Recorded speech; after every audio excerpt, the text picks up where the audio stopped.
So as you ponder, study, discuss Mosiah chapter 4, we would encourage you to look deeply for all of these. There are so many elements in here that he's telling his people to focus on, and so many things to add to your to-do list, your expectation list.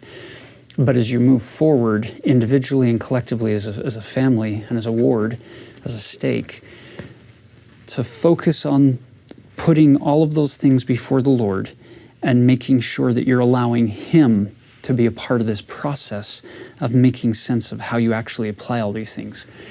So King Benjamin officially, formally ends his speech at the end of chapter 4, and now he wants to know the effect. Basically in chapter 5, when it says in verse 1, "Now it came to pass that when King Benjamin had thus spoken to his people, he sent among them, desiring to know of his people, if they believed the words which he had spoken unto them." Did you get it? I didn't just waste your time, did I? He has a pretty good idea because they were on the ground. "And they all cried with one voice, saying, Yea, we believe all the words which thou hast spoken unto us. And also we know of their surety and truth because of the Spirit of the Lord omnipotent, which has wrought a mighty change in our hearts, that we have no more disposition to do evil, but to do good continually." Brothers and sisters, we've said it before. I'm going to say it again because I think it's worth repeating. You can change because of things you see and hear, but usually, the most lasting changes that we make as human beings come because we've had something come in, mind, eyes, ears, somehow it's come into our mind, and then the Holy Ghost carries it deep into the heart. We feel certain truths. So you can get engaged with arguments, with debates, you can discuss all kinds of things out there in the world that the Holy Ghost probably isn't going to be interested in testifying of.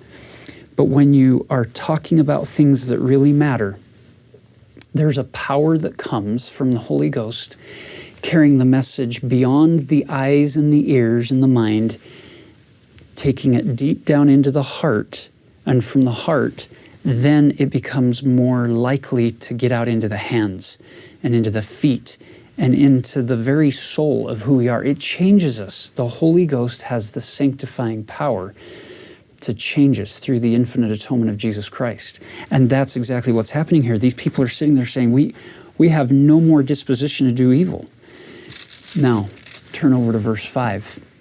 "We are willing to enter into a covenant with our God to do His will and to be obedient to His commandments in all things that He shall command us all the remainder of our days, that we may not bring upon ourselves a never-ending torment, as has been spoken by the angel, that we may not drink out of the cup of the wrath of God."